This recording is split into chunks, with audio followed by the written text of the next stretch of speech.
მოგესალმებით, მშვიდობას გისურვებთ ყველას. ღმერთმა მოგვანიჭოს ჩვენ ერთს და ქვეყანას, წყალობა და დაამშვიდოს ჩვენი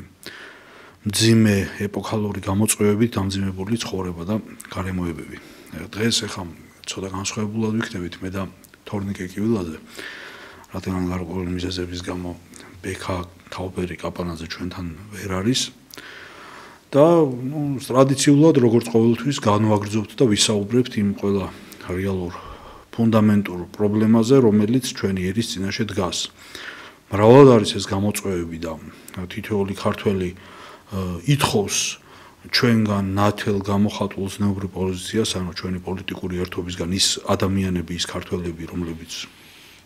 ჩვენს ძალას, ჩვენს გუნდს უყურებენ, დაინტერესებული არიან ჩვენი პოლიტიკური აქტივობებით და პოლიტიკური პოზიციებით, აი ამ ხალხისგან და ჩვენ გვინდა რომ მაქსიმალურად ნათელი მოვფინოთ და მკაფიო გავხატოთ ჩვენი პოზიციები იმ ყოველივესთან დაკავშირებით, რა კითხვებით ჩვენ მიმართ არსებობს. ერთ-ერთი მთავარი ახლა რაც რის წინაშე ჩვენ გავართ ეს არის ეს მოახლოებული თვითმმართველობის არჩევნები, რაზედაც მრავალი კითხვა ისმევა ჩვენი მისამართით. ჩვენ წინა გადაცემებშიც გავაკეთეთ ამაზე განმარტება და კვლავ განმეორდები და ვიტყვი, რომ ჩვენი ერთობა აპირებს და გეგმავს ამ არჩევნებში მონაწილეობის მიღებას, თვითმმართველობის არჩევნებში მონაწილეობის მიღებას. ჩვენ მიგვაჩნია, რომ დღეს პოლიტიკური კრიზისის განსამუხტავად იმ პოლიტიკური გამოწვევების ფონზე რის წინაშეც იმყოფება ქართველი ერი და საზოგადოება აუცილებელია ქმედითი ჩართულობა და მონაწილეობა ამ არჩევნებში, აუცილებელია ჩვენი მხრიდან გამოიხატოს ეს პოზიცია, იმიტომ რომ რეალურად დესტრუქციული ძალები ცდილობენ საქართველოს შიგნით პროცესების არევას და უკონტროლო სიტუაციების გამოწვევას. ეს მართველი გუნდის პოლიტიკური გადაწყვეტილებები სერიოზულ ზიანს აყენებს ყოველდღიურად უფრო და უფრო მწვავედ ქართულ სახელმწიფოებრიობასა და ქართულ ეროვნულ ინტერესებს. ქართული ოცნების პოლიტიკა ხელს უშლის ესე იგი ეროვნული სუვერენიტეტის დაცვას, ხელს უშლის ქართველი ერის სოციალურ, ეკონომიკურ, კულტურულ აღმავლობას, წინსვლას, რეალური პერსპექტივები, რომლებიც შეიძლება დღეს გამოიყენოს ქართულმა ხალხმა და ესე იგი წარმართოს ქართული სახელმწიფოებრიობა იმ კალაპოტში, რა კალაპოტითაც საქართველოს ძლიერ ნიშნულსა და ადგილს დაიკავებს ამ გლობალურ გაურკვევლობაში, რაშიც დღეს დღევანდელი მსოფლიო აღმოჩნდა და უფრო აბიჯებს ეს კაცობრიობა, უფრო და უფრო მიემართება ხა ამის ვიღაცას ძალიან სკეპტიკურად შევა, მაგრამ ვისაც სულიერი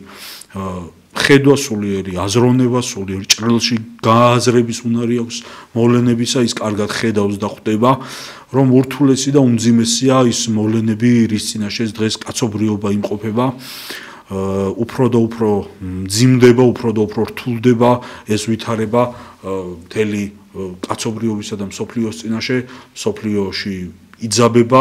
ესქატოლოგიური მოვლენების წინაშე შეიძლება მალე აღმოჩნდეთ და ნენელა უახლოვდებით ჩვენი პატრიარქი ბრძანებდა რომ ლოდი რომელიც დაგორდაო ამას ვეღარაფერი გააჩერებს და თქვენ კარგად გახსოვთ COVID პანდემიის დაწყების წინ უწმინდესი რომ გამობრძანდა და ეს იქადაგა და კვლავ მე მრავალმა სასულიერო პირმა მაღალი იერარქებმა თქვეს და საუბრობდნენ და ამაზე ზოგიერთი დამახასიათებელი ცინიზმით ეხმაურებოდა რომ აი ეს რაღაცა მძიმე გლობალური ბოლოჟამისეულ მოვლენებში ვიმყოფებითო და ეს პროცესები რომელიც კაცობრიობის წინაშე ვითარდება ეს პროცესები რომლებიც დღევანდელ მსოფლიოში მიმდინარეობს ცალსახად და ძალიან მკაფიოდ განსაკუთრებულადაც კი რიგ შემთხვევებში აისახება ქართველი ერის საქართველოს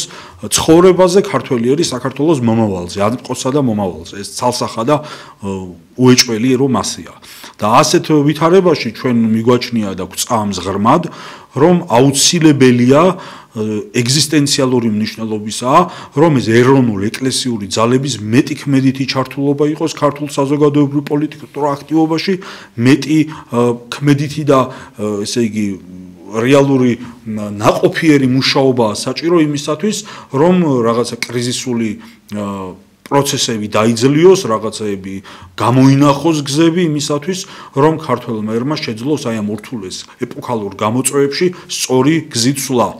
ამიტომ ჩვენი საერთო პოზიცია არის ის, რომ ჩვენი ქმედითი ჩართულობის დღევანდელი გამოვლინება იქნება სწორედ ის, რომ ეს ეროვნული ეს ერთობა ჩვენი ქართულ პატრიოტთა ერთობა მიიღებს მონაწილეობას არჩევნებში, რომელიც ოქტომბერშია დანიშნული და ჩვენ კვლავ თავაზობთ, როგორც წინა გადაცემებში შევთავაზეთ მოქალაქეებს, რომ თქვენთვის მნიშვნელოვანი, თქვენთვის აქტუალური საკითხებიც გაგვაცანით და ამავდროულად თქვენში გამოირჩიეთ, ეს ჩვენ ამაზე გვქონდა წინა გადაცემებში საუბარი, რომ თქვენში გამოირჩიოთ ის ადამიანები, ის პიროვნებები, ის კანდიდატები, რომლებსაც ენდობით თქვენს რეგიონებში, თქვენს ქალაქებში, თქვენს სოფლებში, ვისაც ენდობით, ვისაც პატივს სცემთ, წარუდგინოთ საქართველოს პატრიოტთა ალიანსს და ჩვენ მათ მივცემთ საშუალებას სამოქმედო ასპარეზს, ჩვენი პოლიტიკური გუნდი მისცემს სამოქმედო ასპარეზს, რომ ისინი გახდნენ კანდიდატები, საარჩევნო კანდიდატები და მათ მიიღონ მონაწილეობა არჩევნებში, როდესაც მათ ჩვენ დავინახავთ იმას, რომ აი თავისი საზოგადოება, თავისი სოფელი, თავისი რაიონი, თავისი ქალაქი ასეთ ადამიანებს უჭერს მხარს, გვერდში დაუდგება და უცხადებს ნდობას. აი ჩვენ თუ ამას დავინახავთ და ესეთი ადამიანები ჩვენ გამოგვეხმაურებიან, აუცილებლად ჩვენ მათ მივცემთ ასპარეზს იმისათვის, ყოველგვარი პოლიტიკური,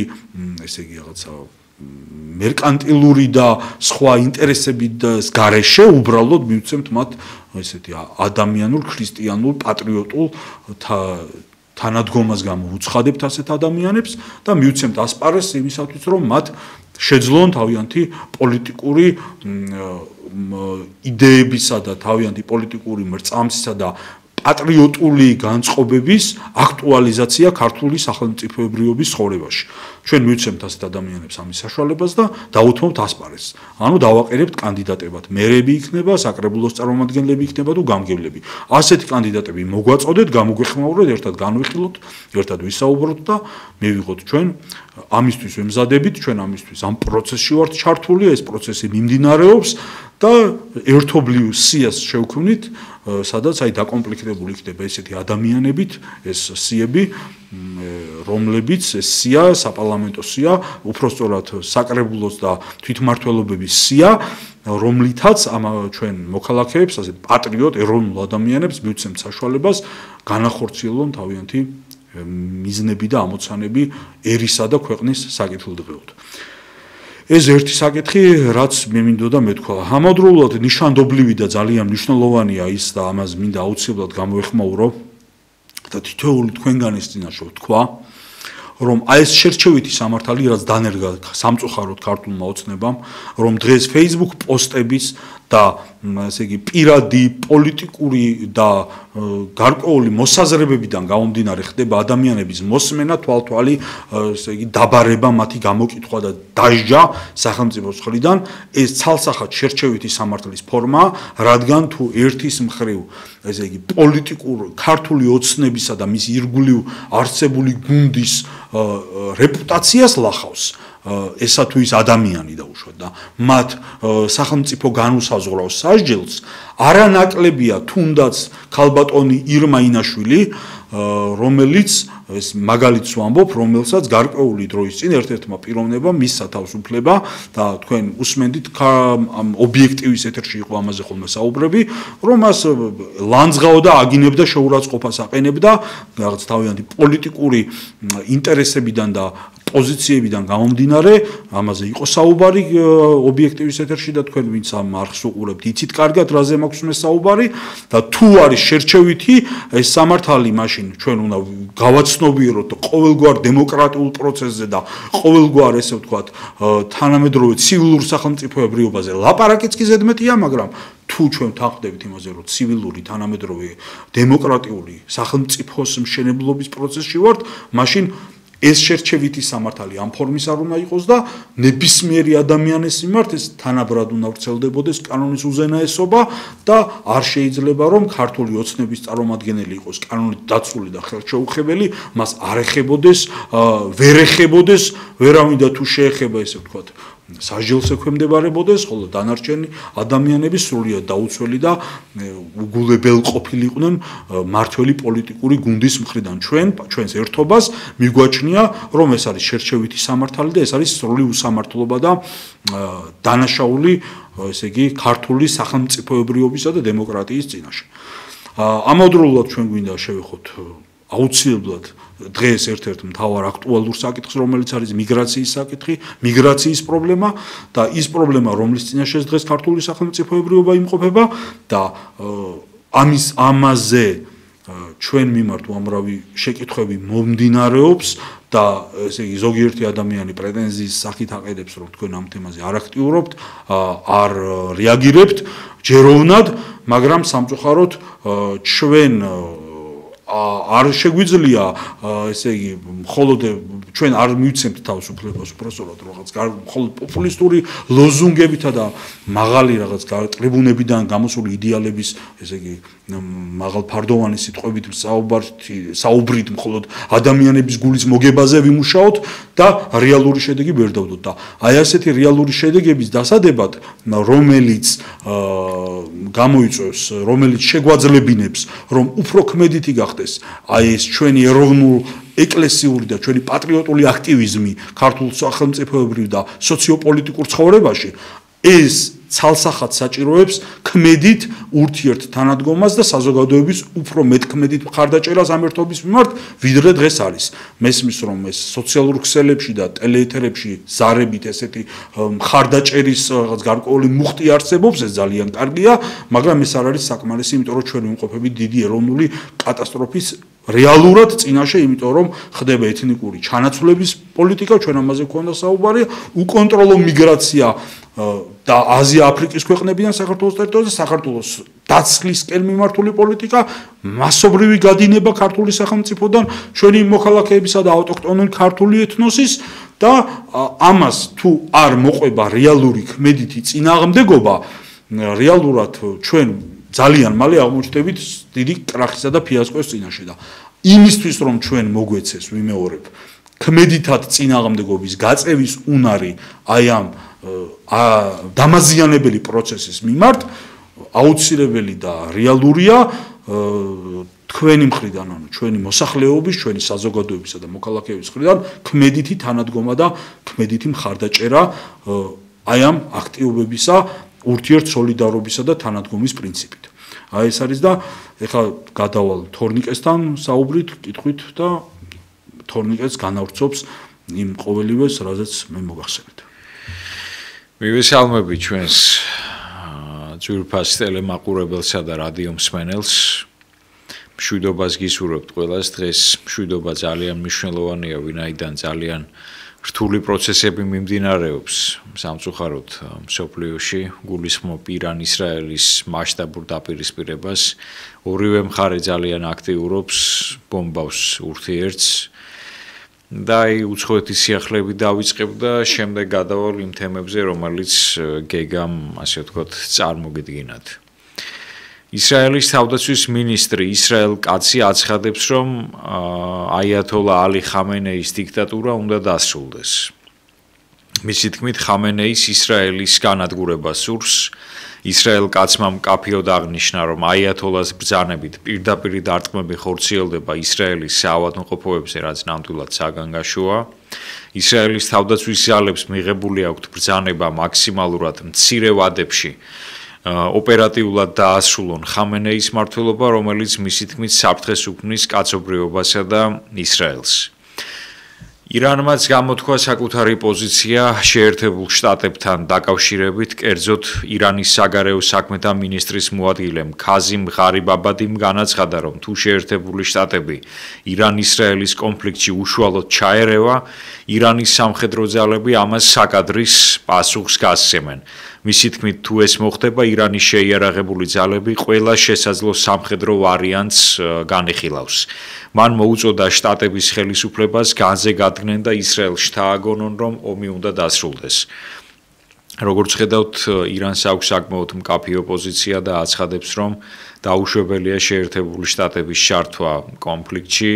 და მის მიერ ისრაელის მხარის დაჭერა, რაზეც ირანს ექნება შესაბამისი რეაქცია. პუტინსა და სი ძინპინს შორის შედგა სატელეფონო საუბარი.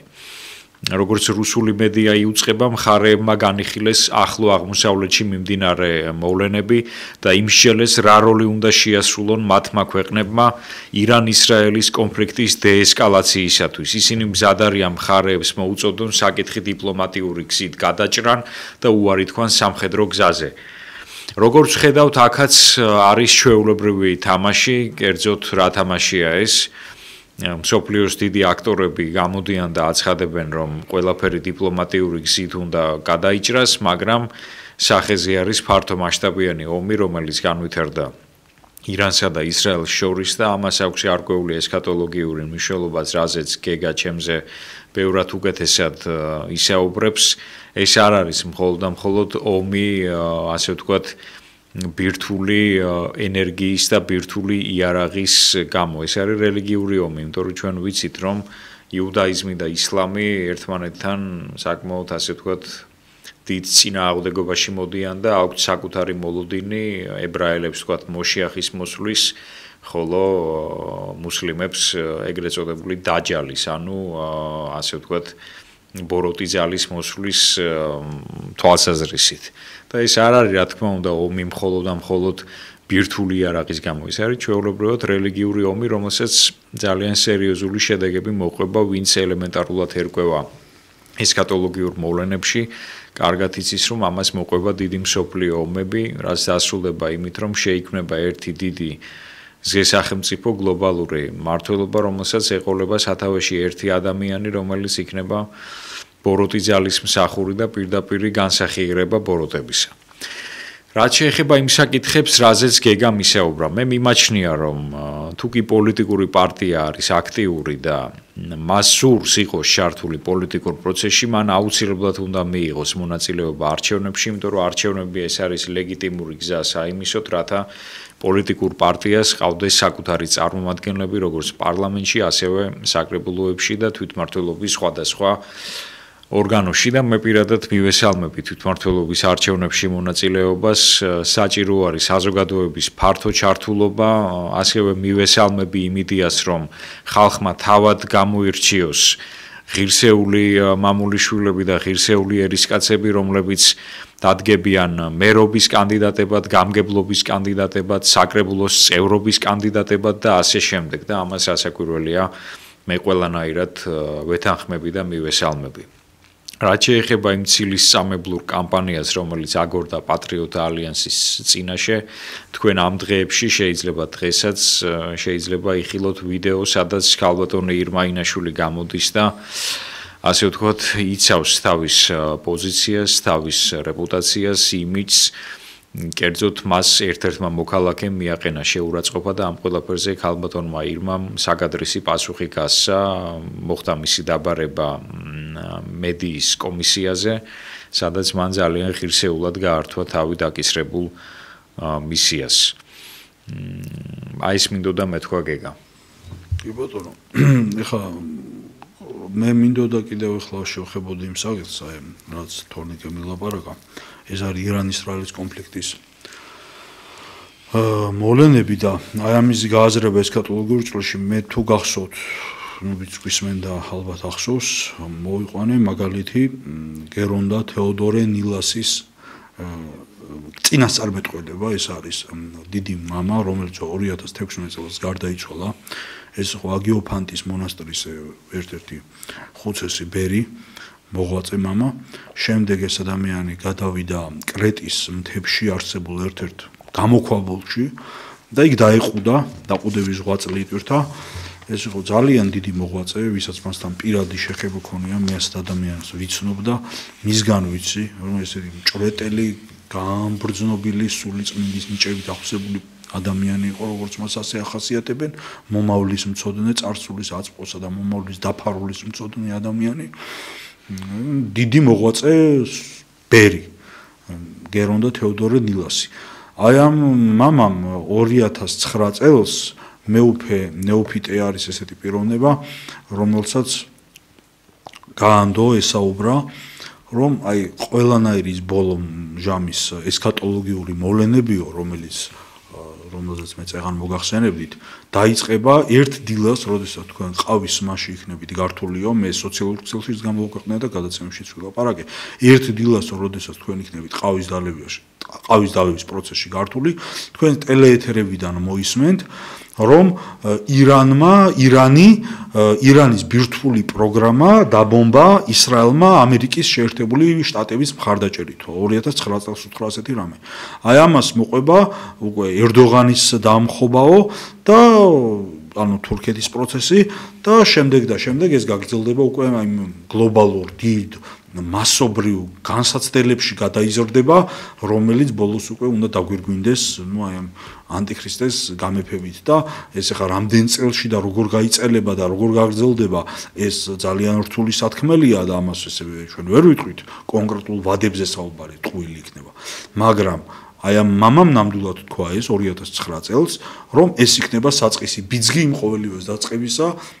რაც აი ბოლოს აქამდე მივაო და ჩვენ დავინახეთ, რომ ეს მოხდა. ბევრი შორის, როდესაც ეს ვაქვეყნებდით, ამაზე ვსაუბრობდით, ახლა ცინიკური დამახასიათებელი ტონით საუბრობდა ამის შესახებ, ცინიკური ღიმილი ქონდა ხოლმე ამის შესახებ და სოციალურ ქსელებშიც ახაც ისეთ სკეპტიკურ განწყობებს ავლენდნენ და ცინიკურ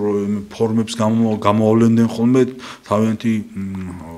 გამოხმაურებებში ამ ყოველივეს მიმართ, მაგრამ ფაქტი არის სახეზე, რომ ეს პროცესი დაიწყო და როგორც წევთქვი, მე პატრიარქის ეს სიტყვები მახსენდება, რომ აი დაგორებულ ლოცს რომ შეადარა პროცესი, რომ ლოდი რომ დაგორდება, იმას უკვე ვეღარაფერი ვეღარ გააჩერებსო და როგორც ჩანს, ჩვენ ამ პროცესში შევედითო.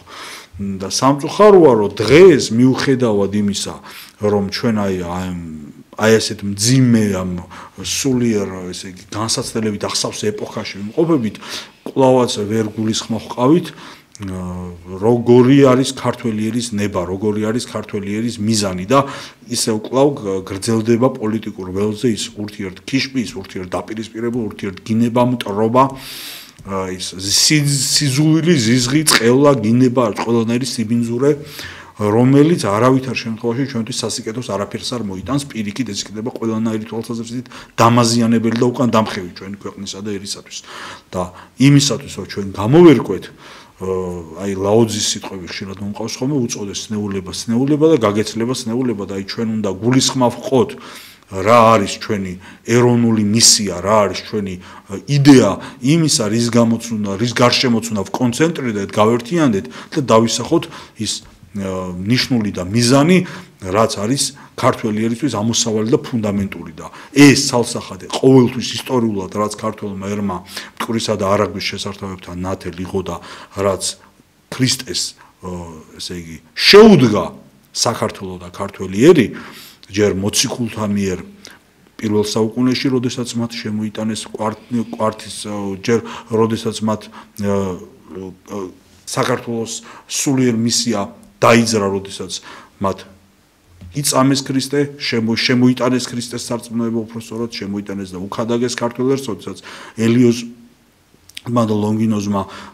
ჩამოაბრძანა კვართი მაცხოვრისა საქართველოში და მიირქვა ეს კვართი სიდონიამ და დაკრძალულია ცხეთაში სვეტის ხოლის საძირკველში, მანამდე სანამ ეს მოხდებოდა ამას საფუძველი მოუმზადა,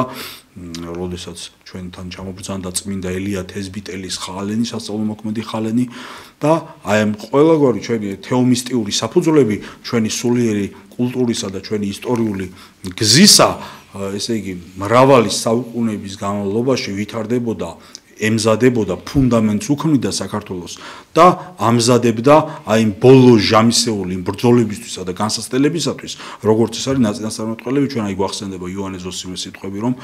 დამარხულია ენა, ანუ ერი, ქართველი შენახულია, ანუ ძველ ქართულად, რომ ბოლო ჟამს დაამოწმოს მესია, ანუ მოწოდება ქართველი ერისა, რომ ბოლო ჟამს საყოველთაო აპოსტასიის განდგომილების ჟამს, როდესაც გულიდან ამოგლეჯილი ექნება კაცობრიობას ქრისტეს ჭეშმარიტი მაცხონებელი სარწმუნოება და როდესაც კაცობრიობა განუდგება, ზურგს აღწევს ქრისტეს და მამონას მიწიერს, ანტიქრისტეს მოძღვრებას და ემოწაფება, ასე ვთქვათ. აი მაშინ როგორც ჭეშმარიტმა შუქურამ მანათობელმა შუქურამ უნდა გაფწყინდეს საქართველო და გამოანათოს მთელს დედამიწაზე და იქადაგოს კვლავ მეორედ მოსulis წინ კვლავ უნდა იქადაგოს ქართველმა ერმა ქრისტეს ჭეშმარიტის არწმუნება და ეს უნდა იყოს აღსრულება იმ სიტყვებისა რომ მეორედ მოსulis წინ კვლავ იქადაგება ქრისტიანობა დედამიწაზე. აი ეს მისია უნდა შეასრულოს ყოვლადწმინდა ღვთისმშობლის წილხვედრმა ქართველმა ერმა საქართველომ და აი ამის მომზადება იყო ყოველივე ის რაც მოახსენეთ ელია თესბიტელის ხალენი საქართველოში ყოვლადწმინდა ღვთისმშობლისადმი წილხვედრობა მოციქულთა მიერ ქადაგება წმინდა ნინოს შემობრძანება 13 ასურელი მამის მოღვაწეობა ჩვენი წმინდა მეფეები ჩვენი წმინდა მოწამეები ჯვარცმული ქრისტესათვის ჯვარცმული ერი რომელმაც საუკუნეების საფუძველი გაუმზადა იმ ბოლო ჟამის მისიის ასრულებას როდესაც ქართველმა ერმა უნდა დაამოწმოს ქრისტე აი ეს არის ქართველი ერის მსოფლმხედველობრივი აზროვნების ხერხემალი და როგორც ეს გამოთქვა ჩვენმა უწმინდესმა და უმეტარესმა ილია მეორემ ეს არის ის სამი მთავარი ფუნდამენტური ფასეულობა ქართველი ერისათვის რაც არის ღმერთი სამშობლო ადამიანი და აი ამ იდეის განხორციელება, ამ იდეის აღსრულება არის ქართველი ერისთვის სანუკვარი ერთადერთი ამოსავალი წმინდათა წმინდა მიზანი, ეს არის ღვთის მარადიულ სასופველში დამკვიდრება. აი ეს არის ქართული ეროვნული აზროვნება. ეს არის ქართული იდეა და თუ ამ იდეას არ დავისახავთ მთავარ ამოსავალ წერტილად მთელი ქართველი ერი თუ ამ იდეის გარშემო არ კონცენტრირდებით და თუ ეს იდეა არ გახდება ჩვენი გამაერთიანებელი აი როგორც ნატურის ირგვლივ მწერები ერთიანდებიან ხოლმე ღამით რომ აი ამის გარშემო შემოიკრიბა აი ეს თუ არ გავერთიანი თუ ერთი წმინდა იდეის ირგვლივ არ მოხდა ჩვენი კონცენტრირება განსაკუთრებით ვიმეორებ აი ამ ურთულეს უმძიმეს ეპოქაში რაშიც ვიმყოფებით ჩვენს წინაშე დადგება მთელი რიგი გამოწვევები მთელი რიგი განსაცდელი და ქართველებს დაუდგება ძალიან საშიში ყოფნა არ ყოფნის დილემა. აი ეს მინდოდა რომ მე მეთქვა და თორნიკე თავის მხრივ არ თქმა უნდა ამას განავრცობს და იტყვის. ძალიან ხშირად საქართველოში ისმება კითხვა იმასთან დაკავშირებით თუ რა უნდა იყოს ქართული აზროვნების და ქართული სოციალ-პოლიტიკური ცხოვრების ერთ-ერთი მთავარი ხერხემალი და მსოფლმხედველობრივი ასე ვთქვათ კონცეფტის ქვაკუთხედი. რა თქმა უნდა, ამაზე პასუხი არის ძალიან ცალსახა, რომ ეს უნდა იყოს მართლმადიდებლური ქრისტიანობა. ვინაიდან სწორედ მართლმადიდებლურმა ქრისტიანობამ ამ ჭეშმარიტმა წამსმა გადაარჩინა საქართველო და ძალიან ხშირად ძალიან ბევრი ქართველოლოგი და მათ შორის უცხოელი ქართველოლოგი, მაგალითად დევიდ მარშალ ლენგი აღნიშნავდა, რომ მე პირადად ვხედავ ღმერთის ხელს საქართველოს გადარჩენის საკითხში, ვინაიდან ის 17 იმპერია, რომელიც შემოესია საქართველოს და დაილეცა კავკასიონზე ამ სიტყვის პირდაპირ გაგებით, ვინაიდან ეს იმპერიები აღარ არსებობენ, ხოლო საქართველო განაგზობს არსებობას, უმრავლესობა მათგანი აღარ არსებობს, ასე ვთქვათ. ამაში დევიდ მარშალ ლენგი ხედავდა სწორედ ღმერთის ხელს და მას რაც რომ არ ეთქვა, ბუნებრივია ჩვენთვის ცხადია, რომ სწორედ ღმერთის ძალით მოხდა ის, რომ საქართველომ გაუძლო ამ განსაცდელებს და გადარჩა. როდესაც საუბარია იმ მსოფლმხედველობაზე, რასაც უნდა დაეფუძნოს ქართული სახელმწიფოებრიობის მთავარი, ასე ვთქვათ, ორიენტირები, ცხადია ეს უნდა იყოს მართლმადიდებლური ქრისტიანობა, ვინაიდან სწორედ მან გადაარჩინა საქართველო და სწორედ მასზე დაფუძნებით ცდილობდნენ ჩვენი წინაპრები წუთისოფლის გზის გაკვალვას და შიდა და გარემტრებთან გამკლავებას და თუ საქართველოს ისტორიას ძალიან ისე დაკვირვებით გადავავლებთ თვალს, დავინახავთ აშკარად ცხადლივ, რომ ვიყავით ძლიერები მაშინ, როცა ვიყავით რწმენაში მტკიცენი და მარცხდებოდით მაშინ, როცა ჩვენი რწმენა იყო ძალიან ნელთბილი, არ იყო არც გრილი, არც თბილი და ამაზე იესო ქრისტე პირდაპირ ამბობს, რომ ნუ იქნები ნურც გრილი, ნურც თბილი, უბრალოდ ნუ იქნები ნელთბილი, იყავი ან გრილი, ან ცივი, ვინაიდან ნელთბილის აქვს უფალს და ის ამოანთხევს თავის პირიდან ამ ნელთბილ ადამიანს. და ბუნებრივია, რომ სწორედ რწმენამ განაპირობა ის, რომ საქართველო გადარჩა, დადგა გამარჯვების გზაზე და დღემდე აგზელებს თავის არსებობას ისტორიის, ასე ვთქვათ, ქარტეხილებში. მაგრამ აი გადავხედოთ ჩვენ დღევანდელ მდგომარეობას. ფაქტობრივად ერში გამრავლებული არის ცოდვები, ნარკომანია, თამაში, 1000 ასე ვთქვათ ის გატაცება რაც აქვს ადამიანს რის გამოც დასნებოვნებულია ერის ძალიან დიდი ნაწილი. ასევე ის მძიმე სოციალური ფონი, რომელიც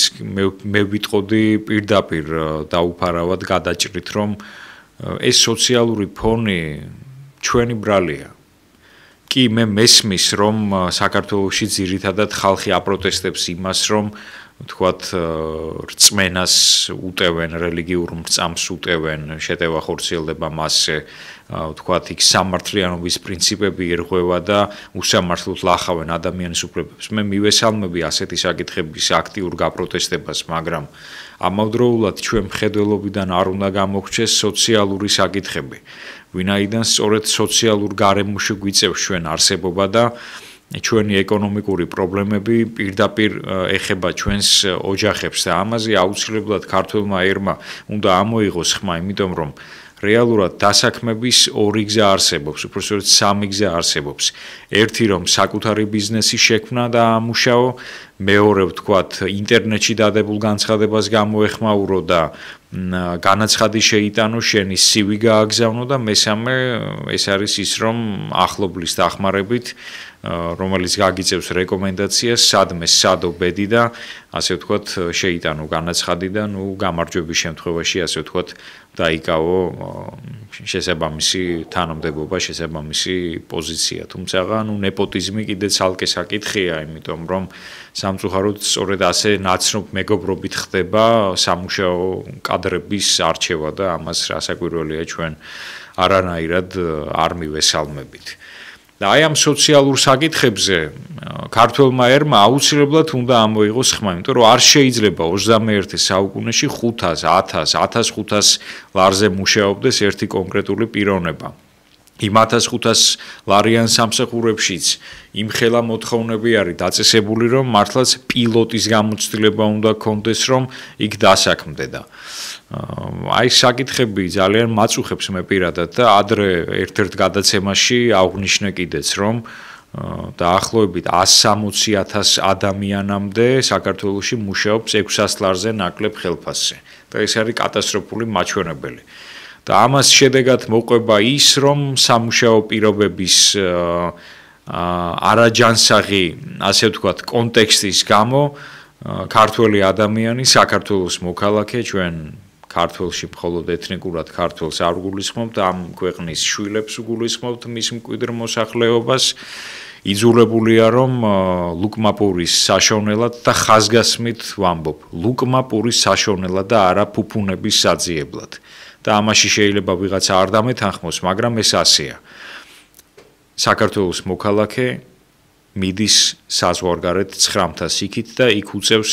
საკმაოდ მძიმე სამუშაოს შესრულება იმისათვის, რათა საქართველოში დარჩენილი ოჯახი და საკუთარი თავი გადაირჩინოს. აი ეს არის ის რეალობა, რომელშიც ჩვენ ცხოვრობთ, ამას თვალი უნდა გაუსწოროთ და ამას სჭირდება ძალიან აქტიური მუშაობა, რომ აი ამ პროცესს შევეწინააღმდეგოთ და იმ წასული ქართველების და საქართველოს შვილების ნაცვლად აქ ჩამოდიან სხვა ქვეყნების წარმომადგენლები,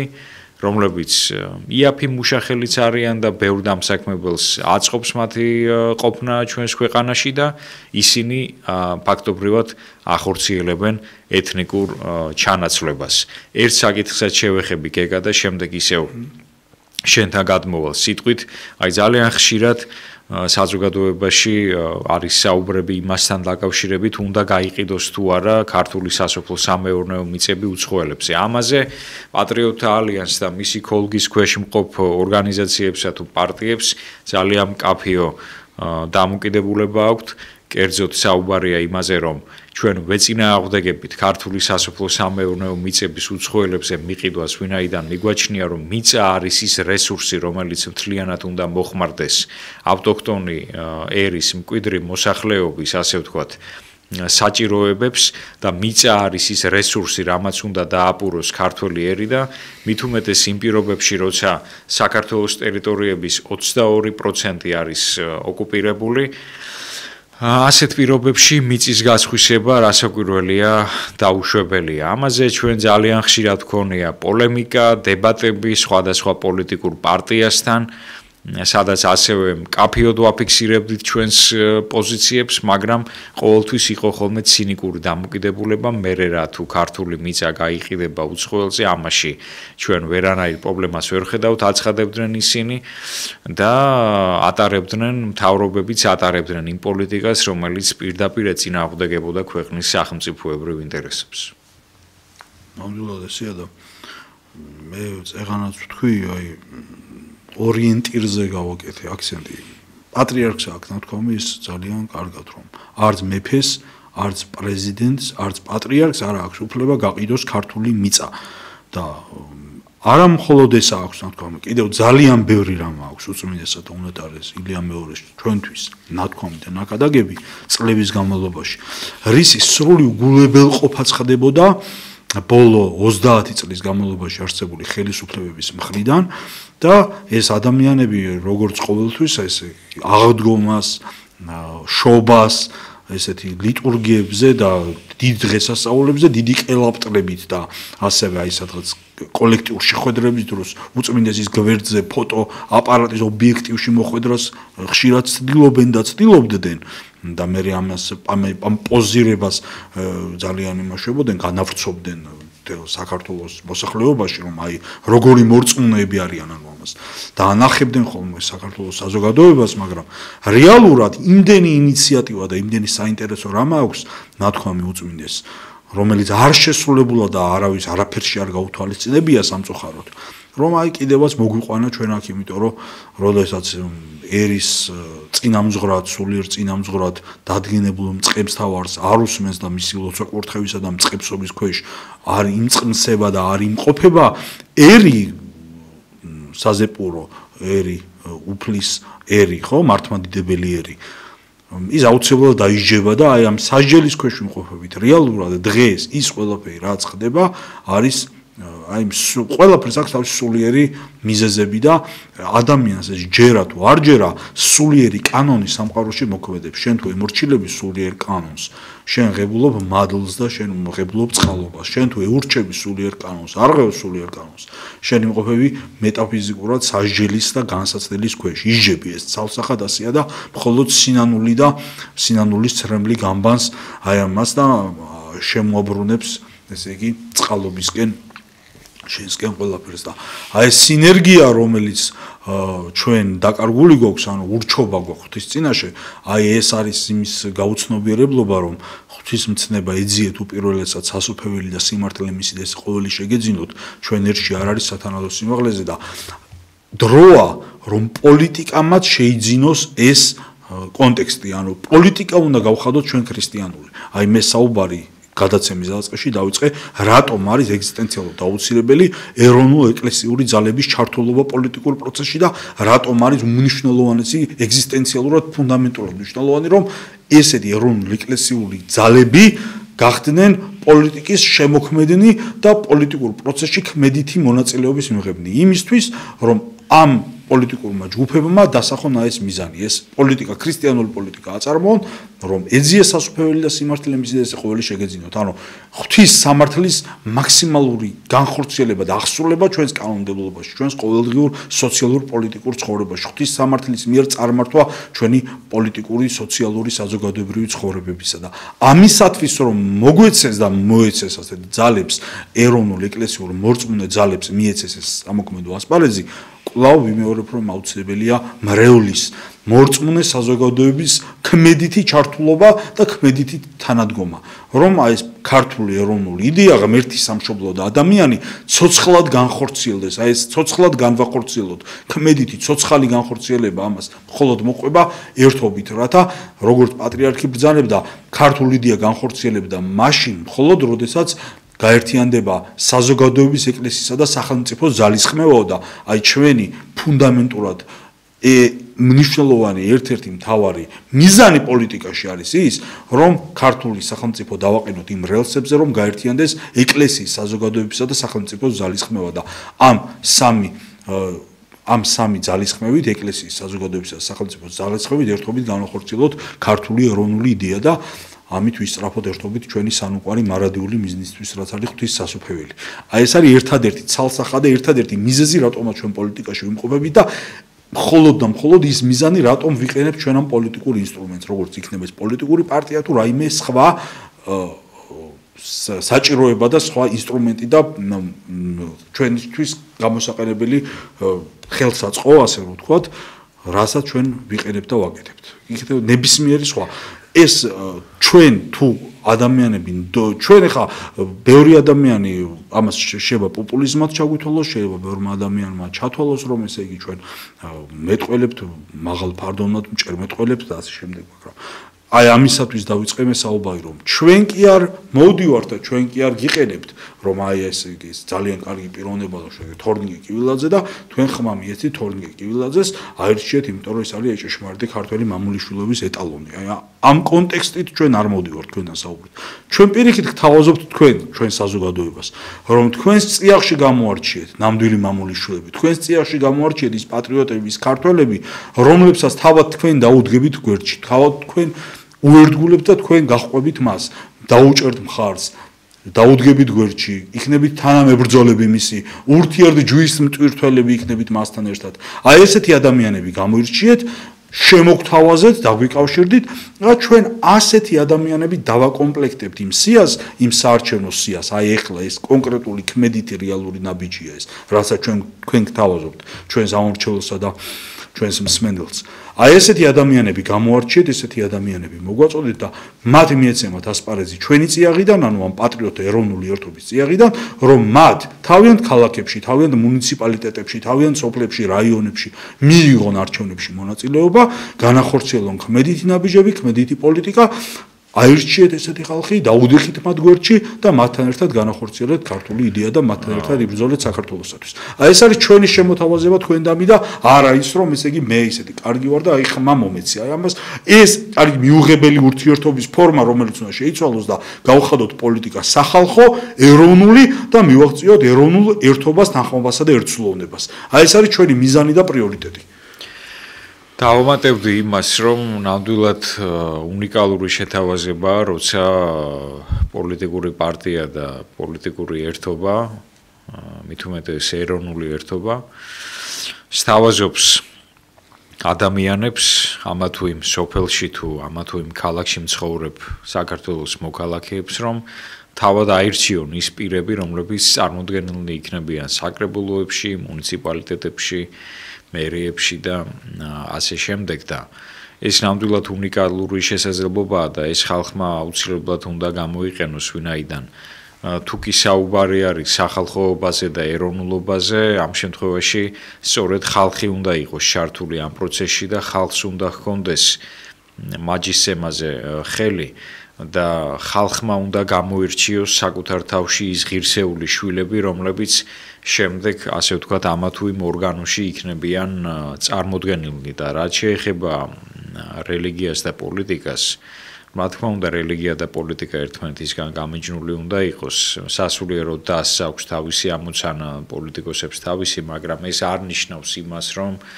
საქართველოში პოლიტიკა იყოს ანტიქრისტიანული და ასე ვთქვათ, ეკლესიურ ძალებს, ეროვნულ ეკლესიურ ძალებს არ ქონდეთ იმის შესაძლებლობა, რომ ქართული პოლიტიკის დაგეგმვაში და უშუალოდ პროცესში მიიღონ თავიანთი უშუალო მონაწილეობა. ეს აუცილებელია. პოლიტიკა არ არის ბინძური საქმე, პოლიტიკა ბინძური საქმეა მათ ხელში, ვინც მას ბინძურ ასპარეზად განეხილავს. პოლიტიკა არის წმინდათა წმინდა საღვთო საქმე, რომელშიც ჩართული უნდა იყვნენ ერის ღირსეული შვილები, ის ღირსეული შვილები, რომელიც თავად საზოგადოებამ უნდა გამოირჩიოს და მისცეს შესაბამისი მიმართულება. აქედან გამომდინარე აუცილებელია, რომ ქართულ საზოგადოებრივ პოლიტიკურ ცხოვრებაში ჩაერთოს რაც შეიძლება ბევრი ღირსეული მამულიშვილი და სასურველია, რომ ეს ადამიანები იყვნენ მორწმუნეები, ვინაიდან მათ გაცნობიერებული ექნებათ ის მთავარი ფუნდამენტური ღერძი ქრისტიანობისა, რომელიც მათ საშუალებას მისცემს გაატარონ ის დღის წესრიგში ერის პოლიტიკურ სოციალურ ცხოვრებაში და მე ძალიან დიდი იმედი მაქვს, რომ ეს ასე იქნება. მივახლოვდით დასასრულს, ჩვენი გადაცემა დასასრულს მივახლოვდა წყალობას, კურთხევას, მადლს გისურვებთ ყველას ერთობით მოგვანიჭოს ღმერთმა და ღმერთმა ერთობით შეგვიწყალოს და დაგვიმკვიდროს ეციური სასუფეველი და ამ ქვეყნად ღვთის სასუფევლისეულად გვეცხოვროს და სასუფევლის მიზნების განხორციელებაში ჩვენს მიწიერ სამეფოს მშენებლობაში აი ამაში შეწევნა გქონოდეს ზეციდან. გაიხარეთ და მშვიდობიანი ღამე გქონოდეთ.